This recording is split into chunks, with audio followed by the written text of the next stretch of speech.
Hello everyone, welcome back to the channel.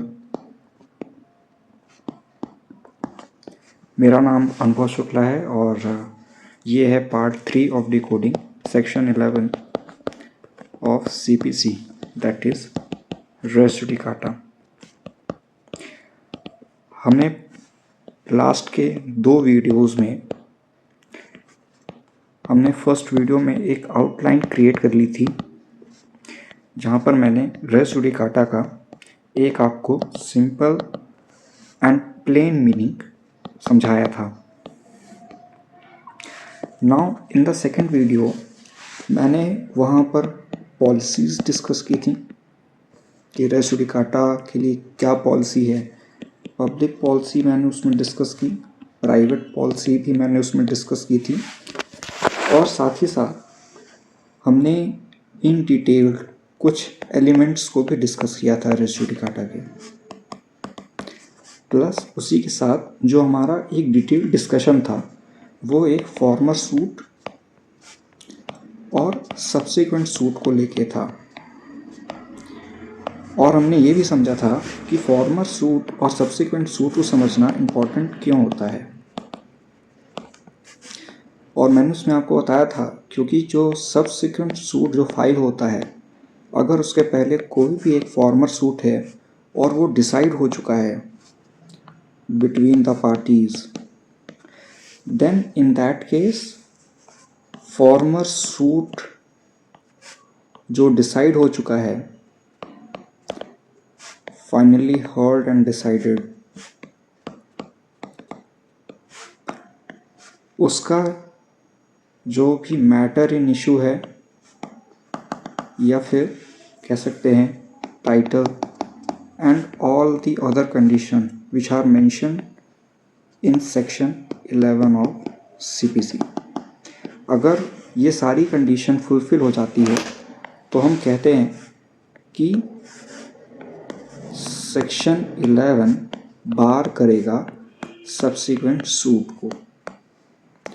Now मैंने जैसे promise किया था आप लोगों को कि जैसे ही हम आगे बढ़ेंगे तो वैसे ही मैं आपको कुछ जो एलिमेंट्स हैं या फिर जो एसेंशियल्स हैं रेस जुडिकाटा के वो डिस्कस करेंगे। नाउ इन टुडेज वीडियो आज जो हम डिस्कस करेंगे उसका हम एक आउटलाइन ले लें या सिनॉप्सिस अगर मैं बना दूं। सो आज हम डिस्कस करेंगे फर्स्ट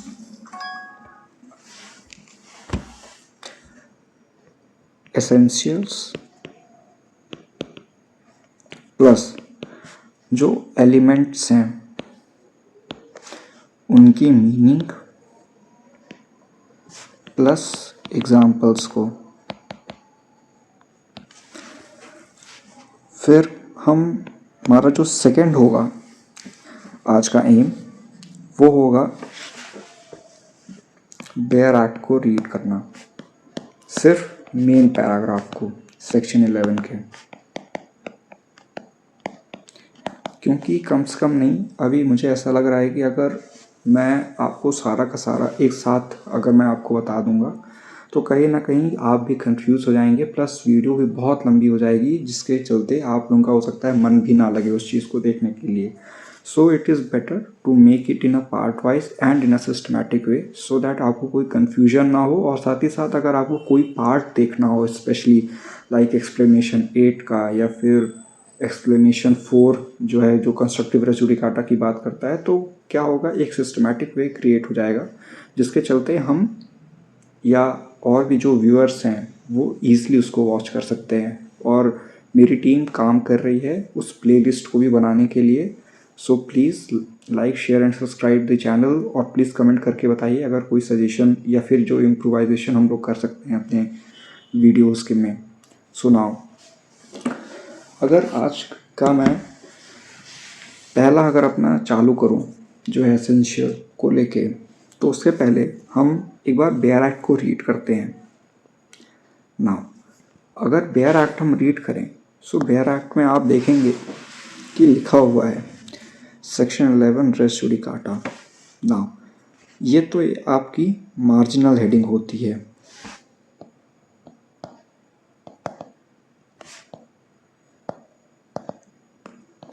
सेकेंडली जो ये होता है आपका,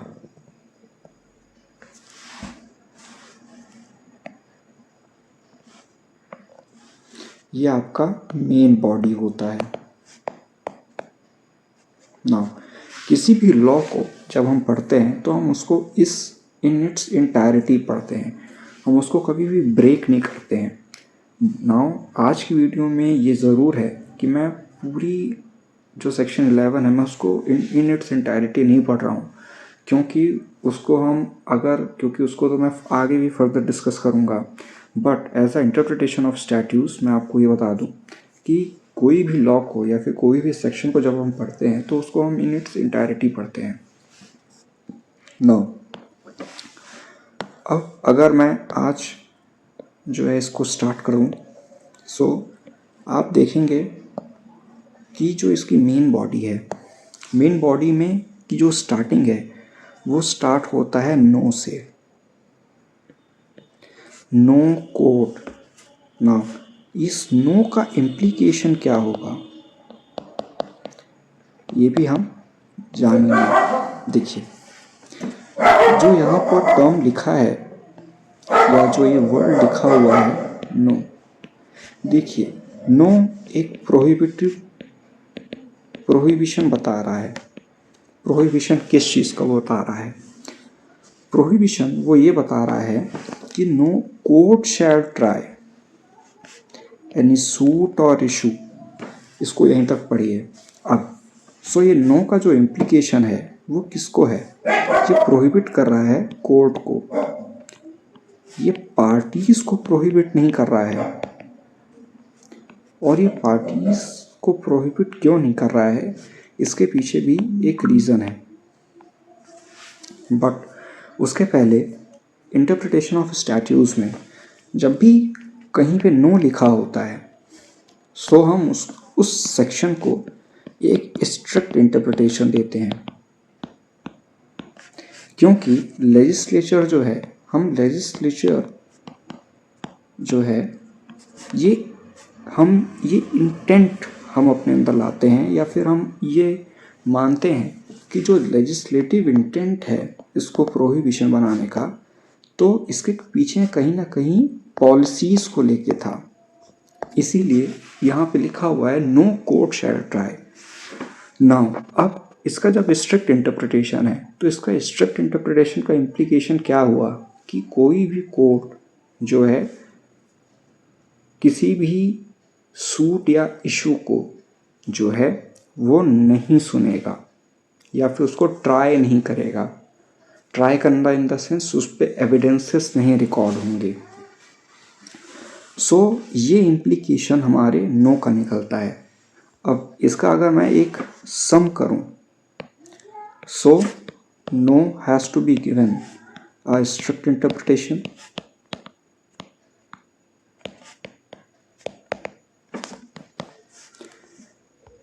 सेकेंडली नो जो है ये जा रहा है कोर्ट के साथ, नो कोर्ट शैल ट्राई के साथ जा रहा है ये। नाउ अब आगे लिखा हुआ है कि no court shall try any suit or issue. So अब इसका अगर हम इंटायरिटी इसका हम मीनिंग उठाएं, नो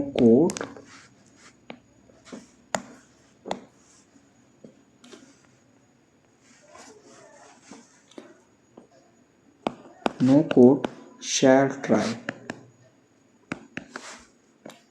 अब देखिए इसका मीनिंग क्या है।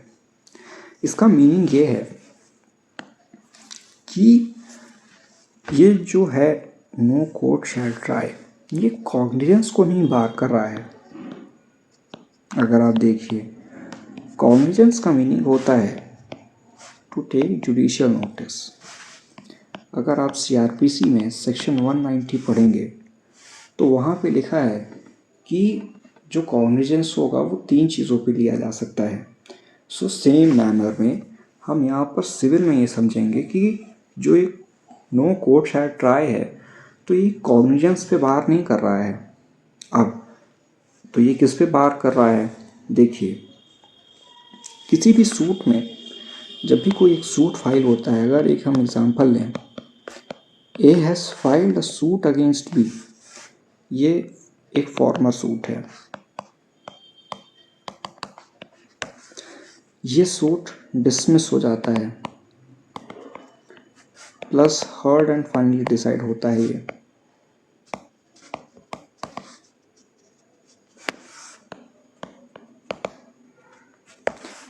नाउ एक सब्सिक्वेंट सूट फाइल होता है, again A has filed a suit against B. Now अब कॉग्निजेंस का जब मैंने मीनिंग आपको बताया, to take judicial notice, so अगर ये जो फॉर्मर सूट है अगर ये डिसाइड हो चुका है, सो और ये जो सब्सिक्वेंट सूट ये फाइल हुआ है, सो कोर्ट तो अंतर्यामी है नहीं कि कोर्ट को इनहेरेंटली सब पता रहेगा कि ये केस तो पहले ही डिसाइड हो चुका है। फॉर एग्जांपल, अगर मान लीजिए कि ये सूट फाइल होता है भोपाल में, फॉर्मर सूट, और ये जो सब्सिक्वेंट सूट फाइल होता है ये फाइल होता है इंदौर के कोर्ट में। अब subject to pecuniary, subject matter jurisdiction and territorial jurisdiction also, हम ये मानते हैं कि जुरिस्डिक्शन है ना, हम ये मान के चल रहे हैं। अगर मान लीजिए कि एक सूट ये भोपाल में फाइल हुआ था, हर्ड एंड फाइनली डिसाइड भी हो चुका, डिसमिस हो चुका है, अब दोबारा से ये इंदौर की कोर्ट में ये जाता है और एक सूट फाइल कर देता है सब्सिक्वेंट। सो ये जो इंदौर की कोर्ट है इसको इनहेरेंटली तो कुछ पता नहीं होगा कि एक पहले से सूट था भोपाल में जो कि हर्ड एंड फाइनली डिसाइड हो चुका है ना। सो इसीलिए इसका कॉग्निजेंस पे बार नहीं है। सो अब बार किस पे है, देखिए जो ये बार है ना, ये लिखा है ना शैल नॉट ट्राई, तो ये बार कर रहा है ट्रायल को, है ना। मतलब कि इसका मतलब ये हुआ कि अगर एक टाइमलाइन बनाऊं इस इंदौर के कोर्ट की, सो मान लीजिए ये सूट फाइल होता है। अब ये जब सूट फाइल हुआ, अब मान लीजिए यहाँ पे प्लेंटिफ एविडेंस की होती है और इसके पहले जो भी अदर प्रोसीडिंग्स होती हैं, मान लीजिए यहाँ पे जो भी अदर प्रोसीडिंग्स हो रही हैं जैसे कि सेटलमेंट ऑफ इश्यूज़ हो गया या उसके पहले भी जो होती हैं, सो यहाँ पर जो पार्टीज़ हैं यहाँ पर तो आपका सूट चल रहा है, बट यहाँ पे ये ट्रायल नहीं हो सकता है इसके आगे। अब हालांकि ये थोड़ा मैंने आपको कंफ्यूज कर दिया है यहाँ पर, बट आप इतना सिंपल से समझिए कि कभी भी कोई एक सूट जब फाइल होता है तो उसकी इनिशियल प्रोसीडिंग्स जो है वो चलती रहती हैं। वो इसलिए चलती रहती हैं ताकि जो डिफेंडेंट है वो ऑब्जेक्शन रेस कर सके रेस जुडिकाटा का, और जो कोर्ट है वो उस पर हियरिंग कंडक्ट करे कि रेस जुडिकाटा अप्लाई होगा या नहीं होगा। अब इसका मीनिंग ये हुआ कि जो इंदौर का कोर्ट है, इंदौर की कोर्ट को अगर मैं इसको कंक्लूड करूं तो ये हुआ कि जो इंदौर का कोर्ट है, इंदौर का कोर्ट कॉग्निजेंस लेने से बाहर नहीं है। मतलब कि अगर एक सूट फाइल होता है तो सूट तो फाइल है, मान लीजिए प्लेंट फाइल हो जाता है। अब यहाँ पर आता है डिफेंडेंट यहाँ पे, और यहाँ पर डिफेंडेंट ये बोलता है कि सर ये जो सूट ए ने फाइल किया है ये तो ऑलरेडी डिसाइड हो चुका है, सो इस पे तो रेस जुडिकाटा लगेगा। सो ये उस स्टेज की बात हो रही है यहाँ पे। देखिए जब प्लेंट फाइल हुआ ना तो ये है आपका कॉग्निजेंस, मतलब कि कोर्ट ने यहाँ पे जुडिशियल नोटिस लिया है सूट का, और जब ये डिफेंडेंट यहाँ पर आया यहाँ पे, तब ये यहाँ पे आके रेस कर रहा है कि सर ये जो ए है इसने ऑलरेडी भोपाल के कोर्ट में एक सूट फाइल किया था, और वो डिसमिस हो चुका है, प्लस वो उस पर एविडेंसेस भी रिकॉर्ड हो गए हैं, इसीलिए इस सब्सिक्वेंट सूट पे रेस जुडिकाटा लगेगा। सो ये मीनिंग है नो कोर्ट शैल ट्राई का।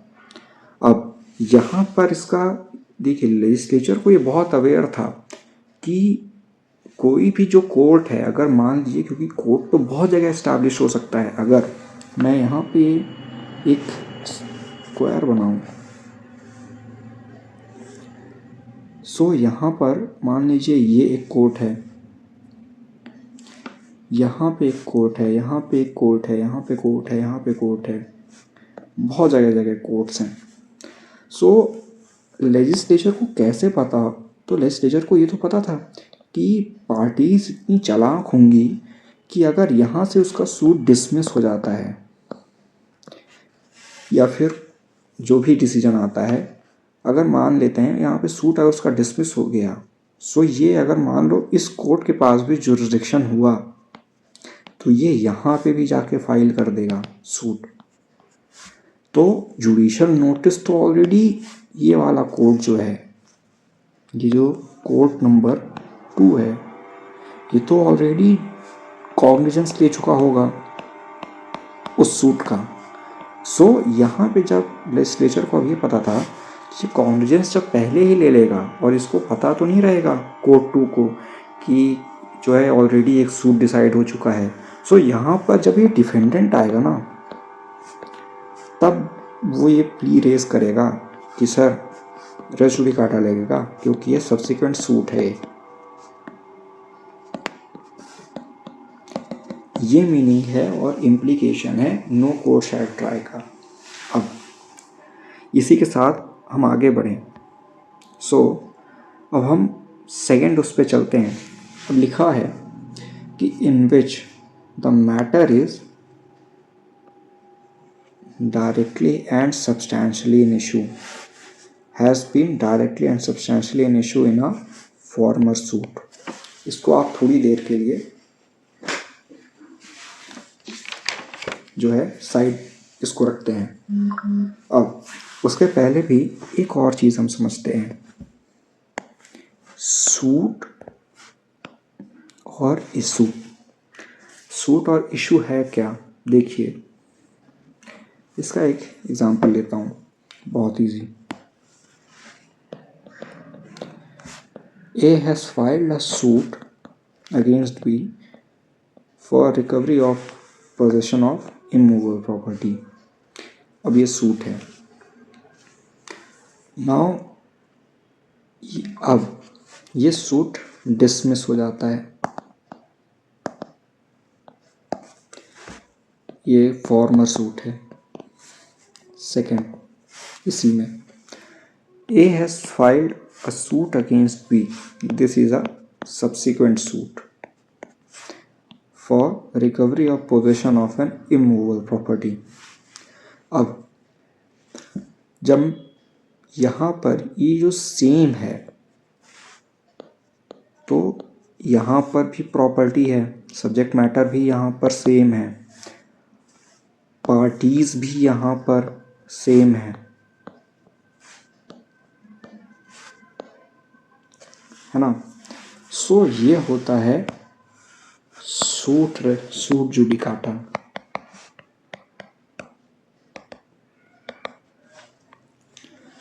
इसका मतलब ये हुआ कि ये दोनों सूट अपने इंटायरिटी में, यानी कि ये दोनों के दोनों सूट्स अपने इंटायरिटी जो है बार कर देगा। मतलब कि ये जो फॉर्मर सूट है इस सब्सिक्वेंट सूट के ऊपर जो है रेस जुडिकाटा अप्लाई कर देगा, क्योंकि ये पूरा का पूरा एक कंसोलिडेटेड सूट है।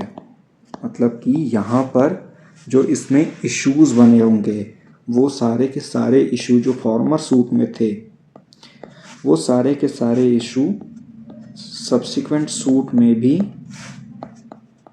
सेम है। तो ये हो जाएगा आपका सूट जुडिकाटा। अब इशू क्या है, क्योंकि लिखा है ना कि नो कोर्ट शैल ट्राई, क्या लिखा हुआ है देखिए, no court shall try any suit or issue. अब इशू क्या हुआ, देखिए इशू को समझने के लिए एक बहुत अच्छा एग्जांपल देता हूँ। अब मान लीजिए A has filed a suit against B. अब किसी भी एक सूट में ना इशू फ्रेम होते हैं, मतलब कि जिस पे पार्टी जो है कंटेस्ट करती हैं। जैसे कि मान लीजिए A has filed a suit for breach of contract,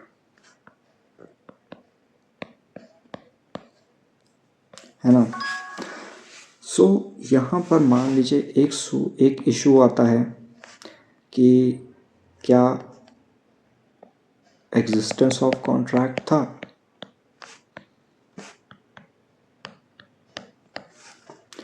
second मान लीजिए आता है कि क्या अगर एग्जिस्टेंस था तो क्या वो वॉइड था या वॉइडेबल था। ठीक है। अब मान लीजिए कोर्ट कहता है कि जो इसमें कि हाँ कॉन्ट्रैक्ट तो था आपका, है ना, प्लस ये वॉइडेबल भी नहीं था। यहाँ पर मान लीजिए ये बी जो है ये रेस करता है कि सर ये तो फ्रॉड था, ए ने मुझसे फ्रॉड किया है, तो मैं कॉन्ट्रैक्ट परफॉर्म नहीं करूँगा under section 17 if I am not wrong, Indian contract act. ठीक है। सो कोर्ट कहता है कि नहीं नहीं, है ना, ये वॉइड आपके साथ कोई फ्रॉड नहीं हुआ है और ये वॉइडेबल भी नहीं है ना। और जो ये बी है, अब ये बी एक सूट फाइल करता है। अब यहाँ पर इशू बनता है मान लीजिए एग्जिस्टेंस ऑफ कॉन्ट्रैक्ट को लेके। फिर यहाँ पर फ्रॉड वाला पार्ट कि फ्रॉड हुआ है मेरे साथ। अब यहाँ पर ये जो बी है ना, ये बोलता है कि सर कॉन्ट्रैक्ट तो फ्रस्ट्रेट हो गया under section 56 para 2 of Indian contract act. अब सो यहाँ पर अगर आप देखो तो यहाँ पर ये जो इशू 1 है ये भी सेम है एक सब्सिक्वेंट सूट में। सेकंड, ये जो फ्रॉड वाला था हमारा कि वॉइडेबल है, ये भी सेम है। अब ये तीसरा आ गया इशू। ये तीसरा इशू है कि सर कॉन्ट्रैक्ट तो फ्रस्ट्रेट हो गया है। वो कोर्ट में जाके भी कहता है कि सर कॉन्ट्रैक्ट तो फ्रस्ट्रेट हो गया है, कॉन्ट्रैक्ट तो परफॉर्म ही हम नहीं करा सकते हैं। सो अब ये बाद में देखा जाएगा कि उस पर कंस्ट्रक्टिव रेज़ जुडिकाटा भी लग सकता है कि नहीं, बट अभी हम जो इशू वाला पार्ट है ना उसको समझते हैं। सो यहाँ पर जो कोर्ट है, कोर्ट बार हो जाएगा इन दोनों इश्यूज को ट्राई करने से। ये दोनों इशू नहीं ट्राई होंगे क्योंकि लिखा हुआ है कि no court shall try any suit or issue. So इसका मतलब ये है कि एक फॉर्मर सूट में अगर 2 इश्यूज थे जो कि सिमिलर हैं सब्सिक्वेंट सूट में भी, सो उन सब्सिक्वेंट सूट में उन 2 जो इश्यूज हैं जो फॉर्मर सूट में भी सेम थे उन पे रेस जुडिकाटा अप्लाई कर जाएगा। ये हुआ आपका no court shall try any suit or issue. अब हम नेक्स्ट पार्ट पे अपने चलें। सो नेक्स्ट पार्ट कहता है, इसको अभी हम ये भूल जाते हैं मैटर वाले को, इसे मैटर इन इशू को। अब हम देखते हैं कि नेक्स्ट क्या है। नेक्स्ट है बिटवीन द सेम पार्टीज और बिटवीन पार्टीज अंडर whom दे और एनी ऑफ देम क्लेम। ये बिटवीन द सेम पार्टीज और बिटवीन पार्टीज अंडर whom और दे क्लेम, इसका अब मीनिंग क्या निकल रहा है देखिए। बहुत इजी है, बहुत easy.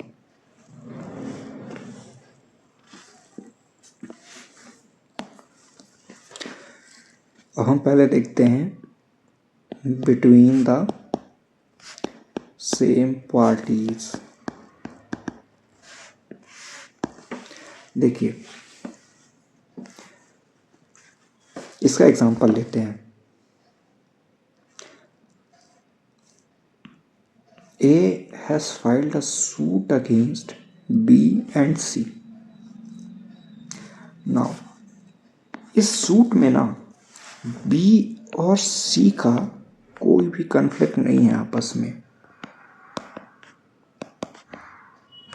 No conflict at all among them. अब ये कन्फ्लिक्ट इन एक्चुअल है किसके किसके बीच? ये जो कन्फ्लिक्ट है ना, ये कन्फ्लिक्ट है A और B के बीच में और A और C के बीच में। सो ये जो बिटवीन द सेम पार्टीज है, ये same parties plaintiff and defendant को लेके कहा जा रहा है। अब वो एक अलग बात है कि को डिफेंडेंट और को प्लेंटिफ के बीच में भी रेस जुडिकाटा लगता है, बट वो हम बाद में उसको समझेंगे कि को प्लेंटिफ और को डिफेंडेंट के बीच में भी रेस जुडिकाटा लगने की क्या कंडीशंस होती हैं। अब अगर इन सिंपल मीनिंग, अगर मान लीजिए ये बी जो है एक सूट फाइल करे अगर सी के अगेंस्ट पे, तो इन पे रेस जुडिकाटा नहीं लगेगा, ये अभी के लिए आप समझो। और सेम गोज विथ जो है, अगर ए और सी किसी दूसरे मैटर को लेके अगर सूट फाइल करते हैं तो उस पर भी रेस जुडिकाटा नहीं लगेगा। अब जो हमारा लिखा हुआ है नेक्स्ट पार्ट में, बिटवीन पार्टीज और अंडर whom दे और एनी ऑफ देम क्लेम, इसका मीनिंग क्या है? ये मुझे लगता है सबसे इजी है समझाने के लिए। देखिए बिटवीन पार्टीज अंडर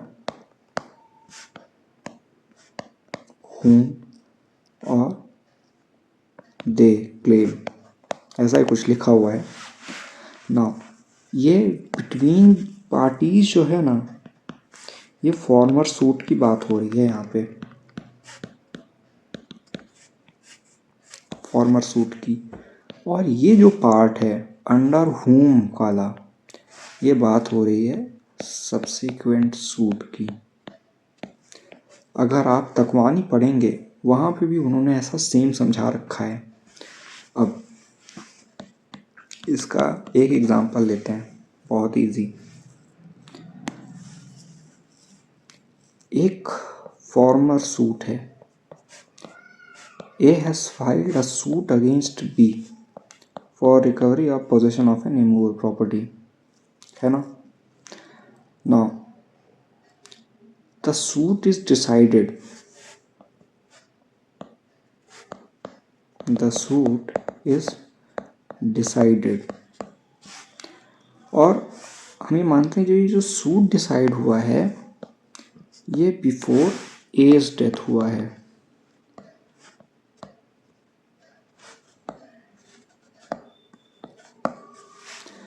अब मान लेते हैं इस ए का एक चाइल्ड है AS, और हम अब ये मानते हैं कि इस बी की भी डेथ हो गई है। और इसका एक चाइल्ड है BS। ठीक है, अब ये जो AS है, अब मान लेते हैं ये सूट डिसमिस हो गया है। अब ये जो AS है, he has filed a subsequent suit. AS has filed a suit against BS, मतलब कि B के बेटे के ऊपर, A के बेटे ने B के बेटे के ऊपर सूट फाइल किया है for the same property, for the same subject matter, for recovery of possession of N immovable property. Now ये जो सब्सिक्वेंट सूट है ना, इस सब्सिक्वेंट सूट में बात हो रही है अंडर whom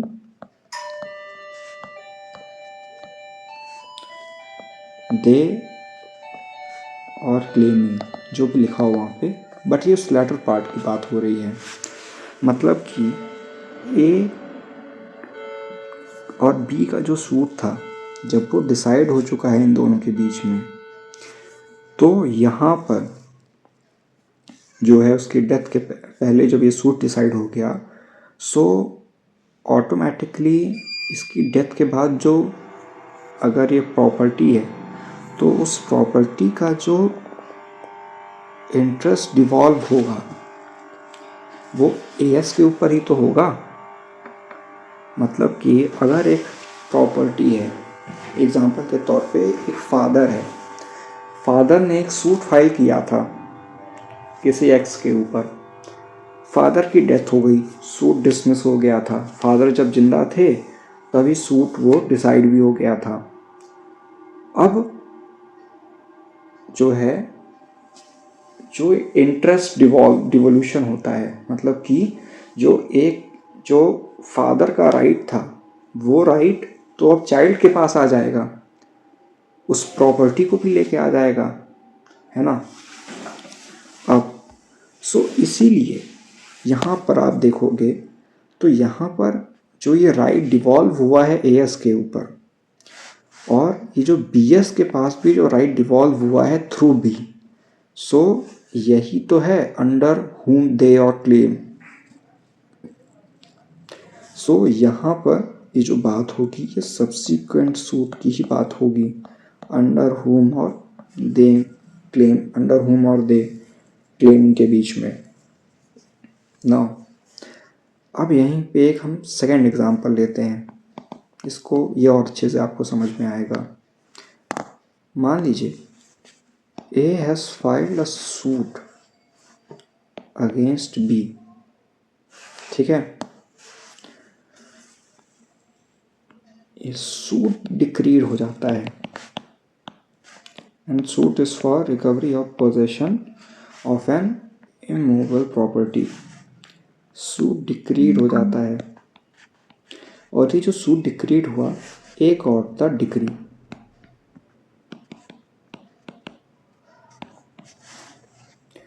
लेटर ए क्या करता है, A sold the house to C, ठीक है।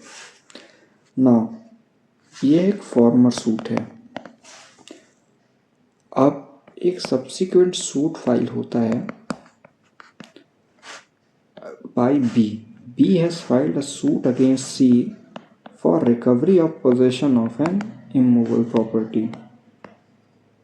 So यहाँ पर ये जो C है ना, ये C राइट कैसे मिला उसको घर का, थ्रू ए के थ्रू ही तो घर मिला है ना, क्योंकि घर बेचा है उसे।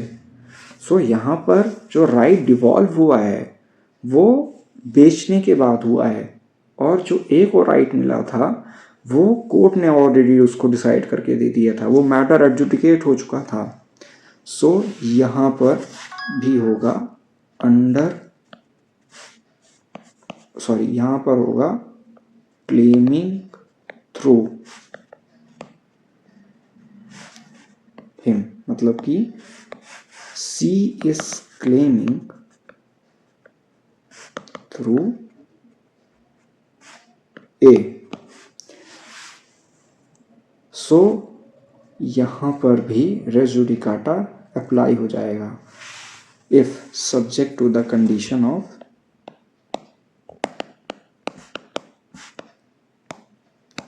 सेक्शन 11, यानी कि वो मैटर इन इशू और ये सब सारी चीज़ें।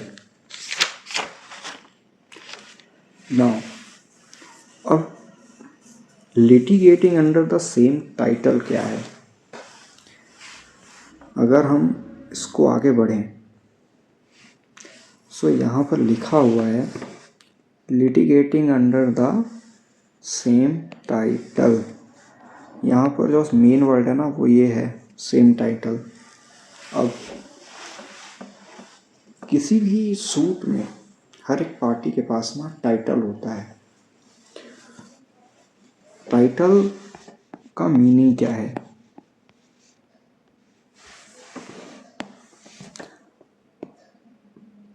यहाँ पे ऐसे लिखते हैं लिटिगेटिंग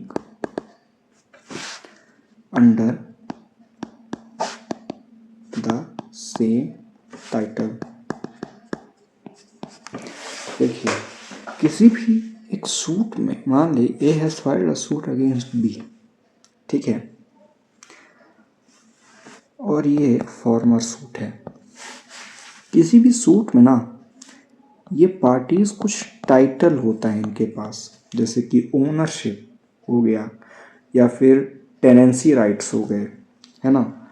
सो हर एक पार्टी का कुछ ना कुछ टाइटल होगा, और ये जो टाइटल है ना, जो पार्टी एक फॉर्मर सूट में डिराइव कर रही है, यही पार्टी एक सब्सिक्वेंट सूट में भी डिराइव करनी चाहिए। मतलब कि अगर ये जो ए है ये सूट फाइल कर रहा है on the basis of interstate succession, और ये क्लेम कर रहा है टाइटल, ठीक है, ये अब मतलब ये टाइटल कैसे क्लेम किया है? Through sale and purchase. ये भी बोल रहा है कि भैया मैंने घर खरीदा है तो मेरा जो टाइटल है वो ओनरशिप का है, इस तरह से बन रहा है। और ये इंटरस्टेट सक्सेशन से बोल रहा है कि ओनरशिप तो मेरी है इंटरस्टेट सक्सेशन के थ्रू। तो ये जो ओनरशिप है ये जो ओनरशिप है ये टाइटल होगा इनका। तो यहाँ पे भी ये ओनरशिप क्लेम करना चाहिए ए, और बी को भी यहाँ पे ओनरशिप ही क्लेम करना चाहिए। सो ये मीनिंग होता है litigating under the same title. तभी तो रेस जुडिकाटा अप्लाई होगा। अगर मान लीजिए टाइटल उसका डिफरेंट हो जाएगा, है ना, अगर मैटर इन इशू डिफरेंट हो जाएगा तो हो सकता है उसका टाइटल भी डिफरेंट हो जाए। सो ये है कि टाइटल दोनों का सेम होना चाहिए। देखिए मैटर इन इशू ऐसी चीज़ है जो आपको समझने के लिए थोड़ा सा टाइम मुझे देना होगा कि मैं आपको कैसे समझाऊंगा कि matter in issue in actual होता क्या है, ठीक। सो ये आपका हो गया टाइटल कि फॉर्मर सूट में भी तुम्हारा टाइटल ओनरशिप होना चाहिए, और जो सब्सिक्वेंट सूट है उसमें भी तुम्हारा टाइटल ओनरशिप ही होना चाहिए। नाउ अब नेक्स्ट आप देखोगे,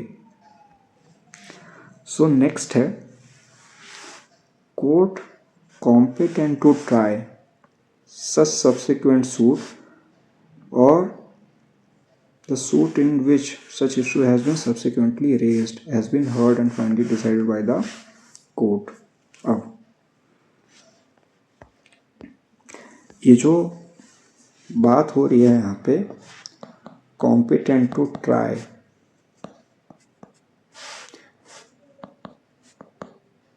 सब्सिक्वेंट सूट,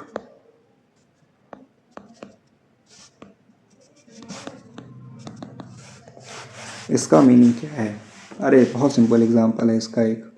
देखो A has filed a suit against B, ठीक है, यहाँ पर पार्टीज को लेके बात नहीं हो रही है, यहाँ पे कोर्ट को लेके बात हो रही है कि जो कोर्ट है ना, मतलब कि ये एक फॉर्मर सूट है, ठीक है, ये मान लीजिए डिसमिस हो गया। अब अगेन जो ए है एक सब्सिक्वेंट सूट है, ए अगेन एक सूट फाइल करता है बी के अगेंस्ट पे, और मान लीजिए इस कोर्ट के पास सब्जेक्ट मैटर जुरिडिक्शन भी था, पेक्यूनरी भी था, टेरिटोरियल भी था, ठीक। सो यहाँ पर जो ए ने सूट फाइल किया है और ये जिस कोर्ट में किया है ना, इस कोर्ट के पास सब्जेक्ट मैटर भी है, पेक्यूनरी भी है, टेरिटोरियल भी है। सो यहाँ पर ये कह रहा है सेक्शन 11 कि ये जो फॉर्मर कोर्ट है, अगर ये सब्सिक्वेंट सूट अगर फाइल हुआ होता, और जो ये फाइल हुआ है, सो अगर फॉर्मर कोर्ट जो है कॉम्पिटेंट होता इस सब्सिक्वेंट सूट को भी ट्राई करने में, तब रेस जुडिकाटा अप्लाई हो जाता। अब इसी को थोड़ा डिफ्रेंशिएट करने का एक और एग्जांपल लेते हैं। ए ने मान लीजिए एक सूट फाइल किया recovery of possession of immovable property का, और ये सूट है ना, मान लीजिए ट्राई कहाँ इसने कहाँ कर दिया था, मान लीजिए इसने फैमिली कोर्ट में कर दिया, ठीक। अब ए ने, और ये सूट यहाँ से मान लीजिए डिसमिस हो गया, कोर्ट को नहीं पता था कि वो एक फैमिली कोर्ट है, ठीक। ए ने एक सूट फाइल कर दिया बी के अगेंस्ट पे, और ये मान लीजिए जो है कॉम्पिटेंट कोर्ट में किया, मतलब कि जिस कोर्ट के पास इस सूट को सुनने का सब्जेक्ट मैटर जुरिस्डिक्शन था, ठीक। सो ये जो सब्सिक्वेंट सूट फाइल हुआ है, क्या ये सब्सिक्वेंट सूट जो है, क्या ये फैमिली को ट्राई कर पाता? तो इसका आंसर है नो, क्योंकि ये फैमिली कोर्ट का जो जुरिस्डिक्शन होता है वो सिर्फ जो है डिवोर्स, या फिर इन वन वर्ड कहूँ तो मैट्रिमोनियल मैटर्स के लिए होता है। सो यहाँ पर यही मीनिंग है कि जो फॉर्मर कोर्ट है ये कॉम्पिटेंट होना चाहिए इस सब्सिक्वेंट सूट को भी ट्राई करने के लिए, ये इसका मीनिंग हुआ। फिर इसी में जो सेकंड पार्ट लिखा हुआ है, or issue has been subsequently raised,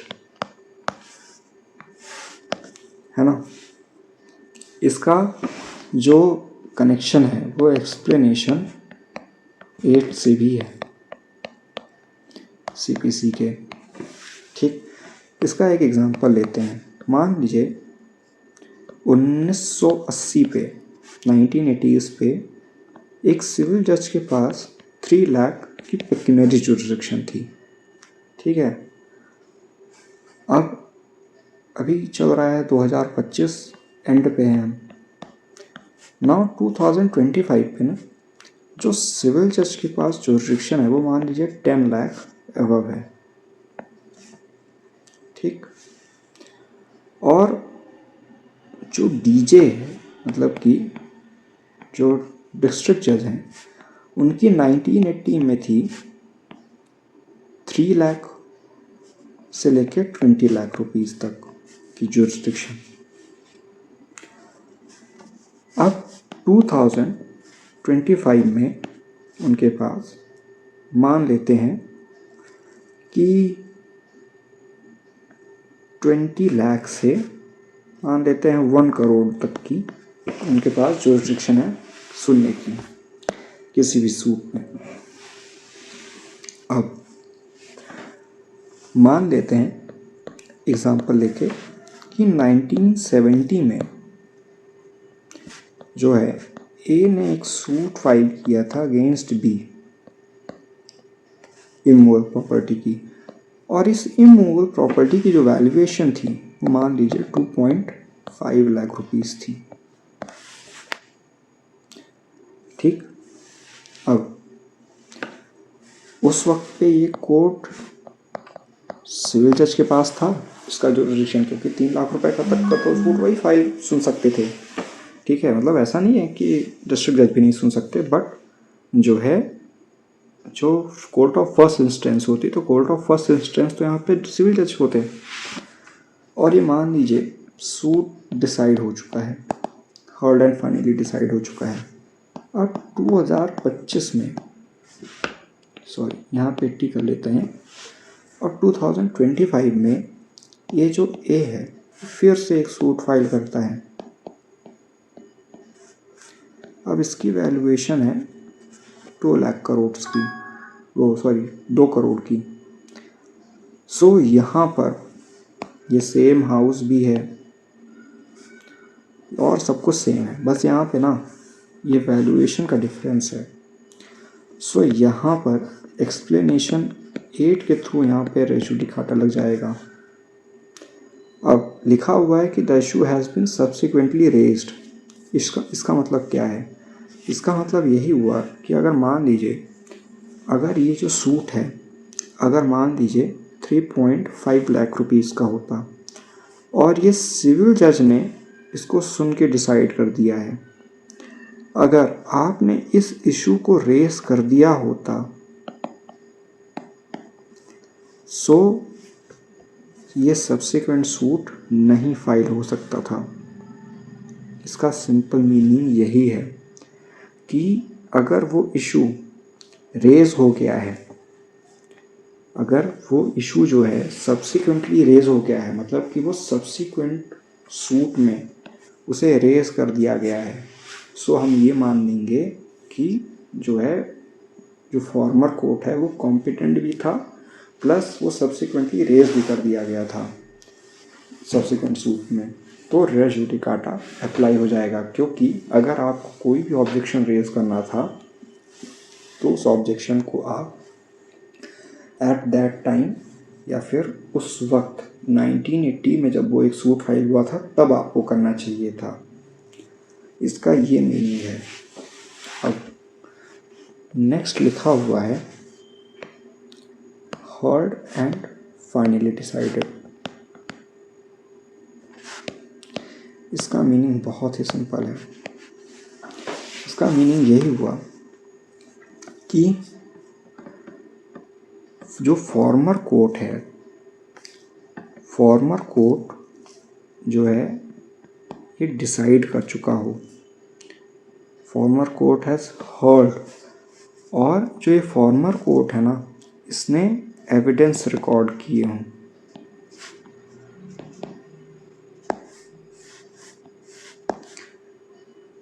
and in evidences को रिकॉर्ड करने के बाद ही जो है उसका एजुडिकेशन हो रखा हो, मतलब कि पार्टीज़ ने उसे डिसाइड कर रखा हो। सो ये मीनिंग होगा हर्ड एंड फाइनली डिसाइडेड का, मतलब कि the rights of the parties are finally determined. Now अब हमारे पास मेरे ख्याल से आज वो टाइम नहीं रहेगा, बट हम नेक्स्ट वीडियो में एसेंशियल्स को डिस्कस करेंगे, plus case laws and other concepts को। सो मिलते हैं नेक्स्ट वीडियो में, तब तक के लिए गुड बाय, जय हिंद।